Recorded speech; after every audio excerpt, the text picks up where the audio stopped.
Hello Golden State Warriors fans. We are here once again to bring you the latest news related to our team, and I would like to emphasize how committed we are to improving our performance to achieve great results. Before we dive into this intriguing news, I kindly request you to show your support by clicking the like button, and if you are not yet subscribed to our channel, I invite you all to join us on an exciting journey. Remember to turn on notifications so you don't miss anything. 3 potential trade targets if the Warriors decide to move Jonathan Kaminga. As the offseason winds down, the Golden State Warriors are facing a critical decision: what to do with Jonathan Kaminga. If they manage to sign him to a deal, or even if he accepts the qualifying offer, Golden State could look to explore the trade market to retool around Steph Curry while the window is still open. Here are 3 intriguing trade targets the Warriors might consider if they decide to shop Kaminga. A quick look at the situation. With restricted free agency dragging into September, several young talents, including Kaminga, Josh Giddey, and Quentin Grimes, remain unsigned. Brooklyn's Cam Thomas recently broke the deadlock by accepting his qualifying offer, securing short-term control of his future and setting himself up for unrestricted free agency in 2026. Kaminga could take a similar route, which would be a nightmare scenario for Golden State, limiting their flexibility and increasing the risk of losing him for nothing. Reports suggest the Warriors have offered him a 2-year, $45 million deal, but there are whispers he may lean toward the qualifying offer instead. If he does take that path, it opens the door for Golden State to move him before the trade deadline, perhaps to land a player better aligned with their current win-now timeline. Trade target number 1, Trey Murphy 3. New Orleans Pelicans. Murphy is one of the league's best-kept secrets, a high-level contributor who hasn't quite cracked all-star status yet, but is knocking on the door. Last season, he averaged over 21 points per game on an impressive 59.8% true shooting, all while taking fewer than 16 shots per night. He's not just a scorer. Murphy has the size, instincts, and effort to be a strong defender, and his ability to contribute off the ball would make him a seamless fit next to Curry. New Orleans knows his value, so the asking price will be steep. But if the Warriors are serious about making another title push, Murphy could be the kind of two-way wing that helps them get there. Trade target number 2, Derek White. Boston Celtics. At first glance, Boston seems unlikely to move White. But with Jason Tatum potentially sidelined due to an Achilles injury and the Celtics possibly entering a transitional season, things could shift quickly. White, who turns 32 next season, is still in his prime, but Boston may look to get younger if they retool around Tatum in the future. That's where Kaminga comes in. He could be a short-term fill-in for Tatum and a long-term asset or trade chip. For the Warriors, White would be a dream fit alongside Curry: elite defense, high IQ, and the ability to play on or off the ball. If Boston is open to reshaping their roster, this could be a rare win-win deal.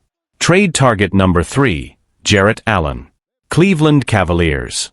There's talk that the Warriors might bring in Al Horford to anchor the center position, but let's be honest, a 39-year-old isn't solving Golden State's long-standing need for size and youth in the paint. If the Warriors want to get serious about addressing their interior presence, targeting Jarrett Allen makes a ton of sense.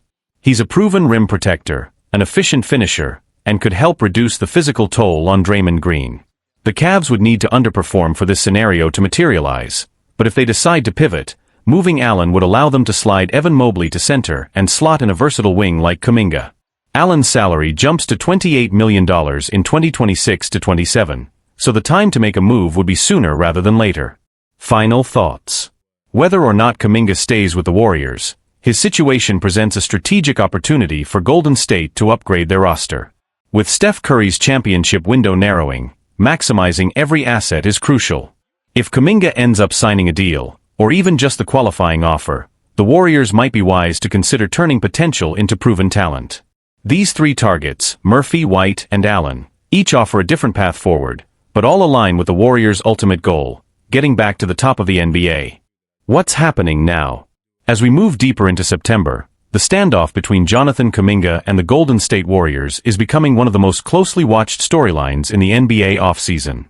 Despite a 2-year, $45 million offer from the Warriors, Kaminga has yet to agree to a deal, and now appears increasingly likely to accept the 1-year qualifying offer, betting on himself and aiming for unrestricted free agency in 2026. The situation remains tense.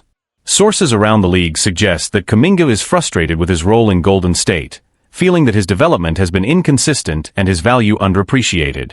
At the same time, The Warriors seem hesitant to fully commit to a long-term extension without assurances about his growth and fit within their system.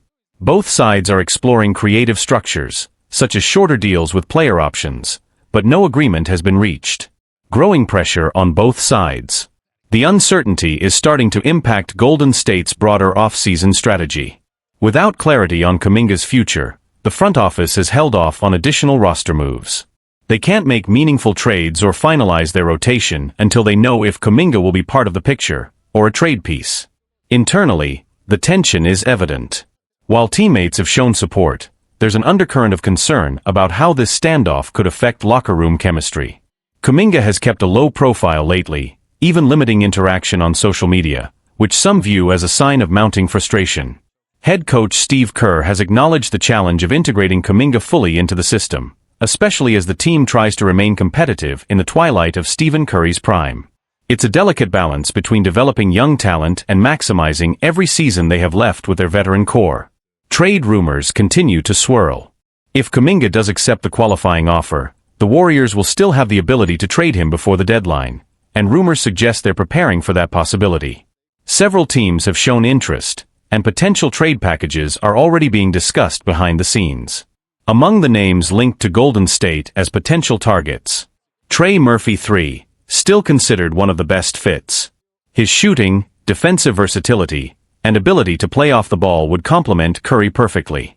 However, the Pelicans are reluctant to move him unless the return is significant. Derek White, with Boston in a transitional phase and Tatum dealing with injury concerns, White could become available. He would bring elite defense and playoff experience, making him an ideal partner in the backcourt with Curry. Jarrett Allen. The Warriors continue to seek help in the frontcourt. Allen's rebounding and rim protection would fill a long-standing need, while also freeing up Draymond Green from taking on larger interior responsibilities every night. Other speculative options have emerged in media discussions, ranging from three-team trades involving the Kings or Bulls, to less likely scenarios with rebuilding teams like Portland or even Phoenix. While many of these rumors are far from becoming reality, they reflect the growing belief that Kaminga's time in Golden State could be nearing its end. What's at stake? For the Warriors, this is about more than just one player. It's about timing. It's about legacy. And most importantly, it's about maximizing what's left of the Stephen Curry era. Letting Kaminga walk for nothing in 2026 would be a costly mistake, especially when his value is still relatively high.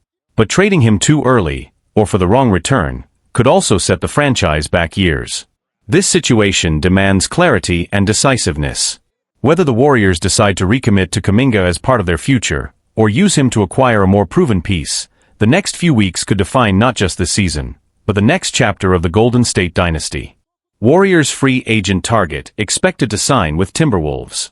The Golden State Warriors are in the middle of one of the most frustrating off-seasons in recent memory.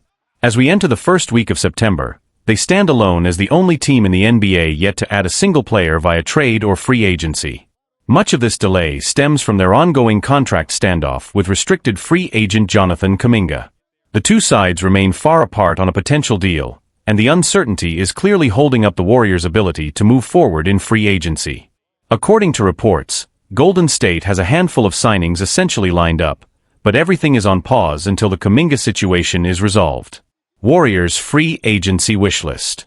Veteran big man Al Horford, who last played for the Celtics, is believed to have a deal ready to go with Golden State. However, he's reportedly waiting to put pen to paper until the front office makes a final decision on Kaminga. Other familiar faces, including Gary Payton II and DeAnthony Melton, are also said to be in the Warriors' plans. But there's one key name that hasn't been locked in yet: veteran guard Malcolm Brogdon. The Warriors have had their eyes on Brogdon for most of the offseason, and while he's still unsigned, it's clear he's on their radar. That said, NBA insider Jake Fisher recently noted that Golden State's stance on Brogdon likely won't become clear until the Kaminga contract situation is sorted out. In Brogdon's case, Fisher wrote, Golden State's prolonged stalemate with restricted free agent Jonathan Kaminga has contributed to the uneasy waiting period. The Warriors' ability to pursue Brogdon and others also hinges on luxury tax implications and how their final roster takes shape. Once the Kaminga domino falls, we could see a flurry of long-anticipated moves, including the arrivals of Horford, Melton, Payton II, and promising rookie Will Richard. Is Brogdon heading to Minnesota instead? While the Warriors remain in the mix, another team may be closer to sealing the deal. According to Bleacher Report's Eric Pincus, the Minnesota Timberwolves are the favorites to land the 32-year-old guard. Several teams could use help at guard, including the Timberwolves, Warriors, Kings, and Knicks, Pincus wrote. Prediction: Brogdon signs with the Timberwolves, backing up Mike Conley. Over the past few seasons, Brogdon has played for the Wizards, Trailblazers, Celtics, and Pacers, bringing consistency, leadership, and scoring to every stop. Now, he's poised to take on a new challenge, and Minnesota might just be the perfect fit. The Wolves are solid across the board, but their backcourt depth behind Conley remains a weak spot. A proven veteran like Brogdon could provide the spark and stability they need. Still, Golden State shouldn't be counted out. With Chris Paul gone and an aging core, the Warriors could use a reliable secondary playmaker just as much. Whether Brogdon chooses the stability of Minnesota or the championship pedigree of Golden State remains to be seen, but a decision could be coming soon. What this means for the Warriors and the market. If Brogdon does indeed choose the Timberwolves, it would be a tough blow for the Warriors, who are already under pressure after a stagnant offseason. With the Western Conference only getting more competitive, and teams like the Lakers, Mavericks, and Thunder all making bold moves, Golden State's lack of activity is becoming harder to justify. Internally, there's growing concern about how much longer this roster, built around Stephen Curry, can realistically contend. The front office has been walking a tightrope, trying to balance win-now moves with long-term development, especially with players like Kaminga and Moses Moody still on rookie contracts. But time is not on their side. Losing out on a versatile, experienced guard like Brogdon, who could provide both scoring and playmaking off the bench, would not only thin their rotation but signal missed opportunities in an already shallow free agent pool. If the Warriors continue to stall, other remaining veterans may start signing elsewhere as well. Timberwolves making quiet but smart moves. On the flip side, if Minnesota lands Brogdon, it could be one of the smartest under-the-radar moves of the summer. The Wolves had a strong 2024-25 season, but postseason inconsistency and lack of backcourt depth exposed some critical flaws. Adding Brogdon would give them a solid second-unit leader, someone who can spell Mike Conley without the offense falling apart, and more importantly, someone with playoff experience and a calm presence in high-stakes moments. Sources around the league say Minnesota is quietly building one of the more balanced rosters in the West, blending youth and experience, defense, and scoring. If Brogdon joins a rotation that already includes Anthony Edwards, Karl-Anthony Towns, Rudy Gobert, and Jaden McDaniels, the Wolves might finally be ready for a deep playoff run. The Kaminga factor looms large. Back in the Bay Area, all eyes remain on Jonathan Kaminga. The 22-year-old forward has shown flashes of brilliance and improved significantly last season, but his contract negotiations have turned into a long and complicated process. The Warriors clearly value him, but also need financial clarity before locking in other deals. Sources suggest that if the standoff with Kaminga stretches into training camp, it could begin to affect team chemistry and preparation. There are even whispers that the Warriors might explore trade options if no progress is made soon. The problem? Every day they wait, the pool of available talent gets smaller. And with Brogdon likely off the board soon, the Warriors may be left scrambling to fill roster holes with limited options and little flexibility. A decision that could shift the West.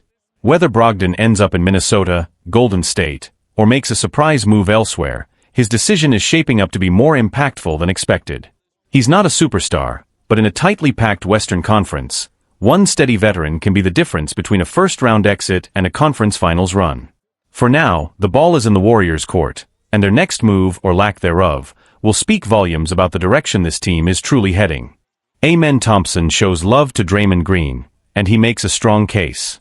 Draymond Green and the Houston Rockets? Yeah, there's a bit of a rivalry there, and not just on the court. Actually, the tension has been simmering for a while now. Most fans would probably say the real beef is between the Rockets and the Golden State Warriors as a whole, and fair enough. Golden State knocked Houston out of the playoffs in 5 of the Rockets' last 7 postseason appearances. That's not a rivalry, that's a blockade. And Green? He's been right in the middle of it all, from swiping at James Harden's wrist to accidentally, or not so accidentally, poking Harden in the eye. More recently, Green has found himself in a heated back-and-forth with Alperen Sengun, who openly called out the Warriors' physical style of play during their recent postseason clash. Oh, and let's not forget this summer social media spat between Green and Taroya Eason, mother of Rockets forward Tari Eason. Yes, Draymond took the rivalry to mom level. But for all the noise, Green's resume as a defender speaks for itself. He calls himself the greatest defender of all time, which might be a stretch, but there's no question he's one of the smartest, most impactful defensive players of this generation. And Klay Thompson, one of the NBA's rising stars on defense, seems to agree. Speaking on the Old Man and the Three podcast, Thompson didn't hesitate to give Green his flowers, and his insight was both respectful and revealing. "I think what makes the best defenders great is their IQ," Thompson said. "I've got to give Draymond credit. We played against him, and he's not super athletic. I mean, yeah, he's got long arms, but he's not gonna blow you away physically. But he's always talking. He puts himself in the right position, reads your move before you make it, and then recovers to steal the ball. The best defenders almost treat defense like offense, if that makes sense." Thompson knows defense. He and Green were both named to the NBA All-Defensive First Team for the 2024-25 season, though they bring completely different tools to the table. While Thompson leans on elite athleticism, length and quickness, Green's game is more cerebral, built on anticipation, communication, and physicality. He plays chess on defense, and he's not afraid to throw a few elbows if it throws you off your game. Sure, Green doesn't have the bounce Thompson does, but he's a master of timing, positioning, and mental warfare, something Sengun found out the hard way during their playoff series. And that's what makes Thompson's praise so compelling. It's not just about giving props, it's one young defensive star recognizing another for his craft, even if that star happens to be one of the Rockets' biggest antagonists. In a league that's increasingly focused on offense, it's refreshing, and a little surprising, to see a player like Klay Thompson take a step back and appreciate the art of defense, even when it comes from a rival. Rockets fans may not love Draymond Green. In fact, they probably can't stand him. But Klay Thompson's respect shows that greatness, even on the other side, still deserves recognition. Bridging the gap between eras of defense. What makes Klay Thompson's praise even more notable is that it bridges two very different eras of NBA defense. Draymond Green, now a seasoned veteran with multiple championships under his belt, helped redefine what it means to be a modern defensive anchor, a switchable, vocal, playmaking forward who quarterbacks an entire defense without needing gaudy stats. Klay, on the other hand, represents the next generation, long, explosive, positionless defenders who can guard 1 through 4 and still chase down blocks in transition.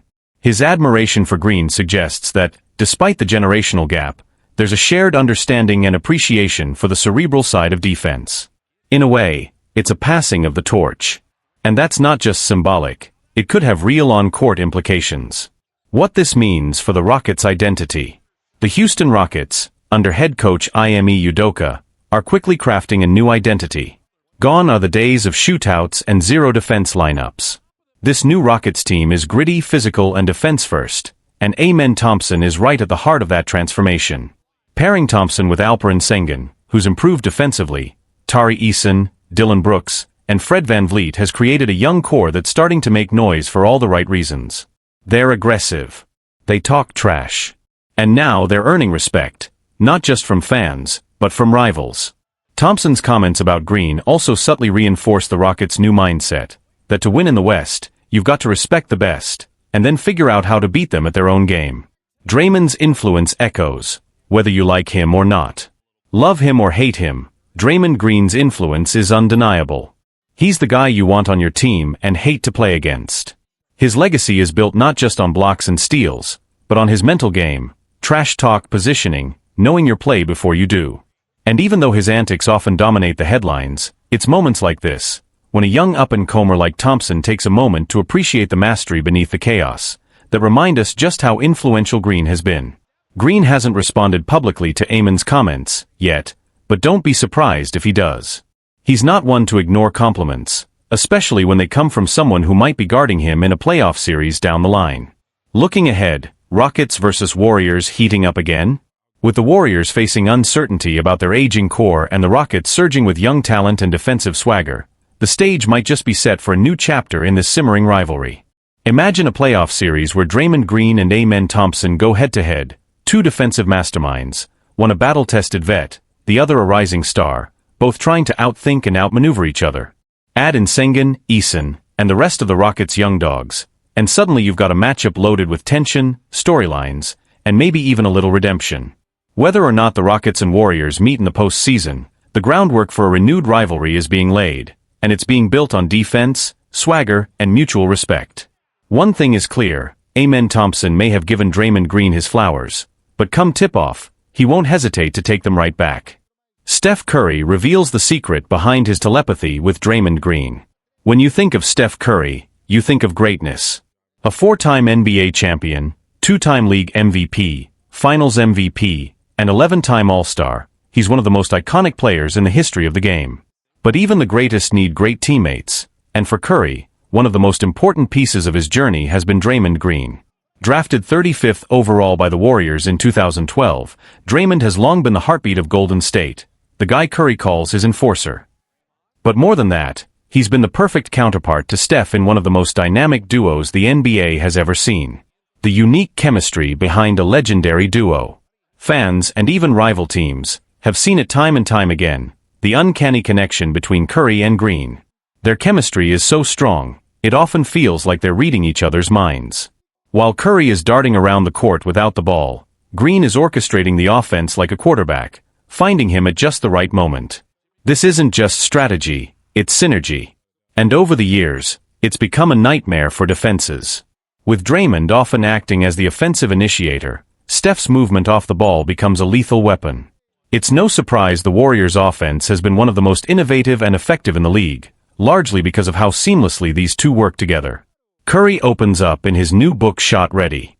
In his new book Shot Ready, Curry offers fans an inside look at what drives his mindset, preparation, and passion for the game. The book is described as a powerful synthesis of Steph's transformational approach to success, centered on preparation, growth, creativity, connection, mindfulness, and joy, all in his own voice and unique style. But for basketball lovers, one of the most fascinating parts comes when Steph talks about his relationship with Draymond. People talk about the telepathy Draymond and I have, our ability to anticipate each other's moves 2 steps ahead, Curry writes. That kind of connection takes time to build, but honestly, our chemistry clicked almost right away. We just knew how to move and operate together without the ball. He goes on to say something particularly insightful. It was unusual to have a forward like Dre in that role, but his toughness, intelligence, and our growing chemistry opened up all kinds of creative possibilities for our offense. It wasn't conventional, but we knew that if we got the ball to Draymond, he'd make the right play. And he did, again and again. That trust, that instinctual understanding, helped fuel one of the greatest dynasties the NBA has ever seen. A connection that may never be duplicated. As both Curry and Green approach the twilight of their careers, fans may not see this kind of on-court partnership again for a long time. Their connection is rare, built on years of trust, shared battles, and a mutual understanding of the game that goes beyond the playbook. Their story isn't just about championships, it's about how powerful connection and chemistry can elevate greatness. And for Curry and Green, it's been nothing short of legendary. A bond beyond basketball, why it still matters. As Curry opens up in his book Shot Ready, the depth of his connection with Draymond Green becomes even clearer and more powerful. What might look like telepathy on the court is actually the result of years of shared battles, mutual trust, and complementary leadership styles. In one key passage, Curry reflects on how their personalities create a perfect balance. He acknowledges that having 2 players with his own quiet, analytical approach wouldn't have worked. If there were 2 of me, he writes, our locker room might have lacked the fire and energy it needed. Draymond, in contrast, brings that passion, loud, intense, and fully engaged, every single day. It's this emotional and mental contrast that has made them such a force together. Their dynamic has powered Golden State through highs and lows, through dynastic dominance and periods of doubt. It's not just about knowing each other's movements, it's about understanding what the other needs, both as a teammate and a person. The numbers tell the same story. Statistically, the bond between Curry and Green is undeniable. When they share the floor, Curry's efficiency and scoring spike significantly. His shooting percentages rise, and the Warriors' offense flows more naturally. Without Draymond, those numbers dip, proof of how critical Green is to Curry's freedom and success on the court. Analysts and fans have pointed this out time and again. What many once dismissed as a role player supporting a superstar has evolved into a recognition that Green is a true co-architect of Curry's greatness. Their styles are different, but they were built to work together. An emotional turning point. More recently, there's been a growing awareness that the end of this era is slowly approaching. In private moments shared by teammates, Curry has reportedly grown more reflective, even emotional, about what this journey has meant. He's realized that the team, the culture, the dynasty they built together, it may not last forever. Moments like these highlight just how rare this kind of partnership is. It's not something that can be recreated easily. It wasn't drawn up in a strategy meeting, it was forged in practices, playoff runs, heartbreaks, and championships. A legacy of connection. The legacy of Steph Curry and Draymond Green isn't just measured in rings, all-star appearances, or highlight reels. It's measured in trust. In the thousands of unspoken cues passed between them in a game. In the sacrifices each made to let the other shine. In the unconventional, often misunderstood style of play that somehow changed the way basketball is played. It's possible that we may never see a duo quite like this again, not because of their stats or their success, but because of how human their connection is. Built not just on talent, but on loyalty, vulnerability, and an unshakable understanding of one another. As their careers wind down, fans are starting to appreciate what they've witnessed. Not just a partnership, but a relationship that elevated both players to levels they may never have reached alone.